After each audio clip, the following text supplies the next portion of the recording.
ஏடியா நீங்க அவர் கூட இருந்திருக்கீங்க, டக்கு நம்மள வச்சே ஒரு படம் டைரக்ட் பண்ணும்போது ஜூஸ் இருந்தாதான் அடுத்த ஸ்டார்ட் பண்ணுவேன் அப்படின்ற மாதிரி. தனுஷ் சரோட ஒரு 4 இயர்ஸ் அசிஸ்டன்ட் டைரக்டராக தான் இருந்திருந்தேன். Okay okay. ஸோ அண்ட் நான் வந்து அவரோட பெரிய ஒரு ஃபேன் ஆ. இருந்து. ம், ம். ஸோ அவர் வந்து என்கிட்ட இந்த மாதிரி ஒரு கேரக்டர் அவருக்கு அது பண்ணணும்னு அவசியமே இல்லை, ம். பட் எனக்கு அது கொடுத்தப்போ ரொம்ப இட் மென்ட் லாட். ம்.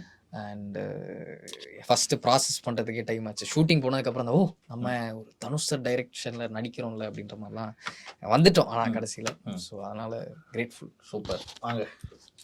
இல்லை எனக்கு நானும் அசிஸ்டன்ட் டேரக்டராக ஒர்க் பண்ணேன் தனுஷ் சாரோட. சொல்லும் போது ஃபர்ஸ்ட் நான் வந்து அவர் சொல்கிற வேலையெல்லாம் செஞ்சிடணும்னு சொல்லிட்டு ஒரு அசைன்மெண்ட்டாக தான் எடுத்துக்கிட்டேன். அதுக்கப்புறம் அதோட ப்ரெஷர் வந்து எனக்கு கொஞ்சம் கொஞ்சமாக இந்த முன்னாடி நாள் ஷூட்டுக்கு முன்னாடி ஃபர்ஸ்ட் டே ஷூட்டுக்கு முன்னாடிலாம் ரொம்ப நர்வஸாக இருந்தேன்.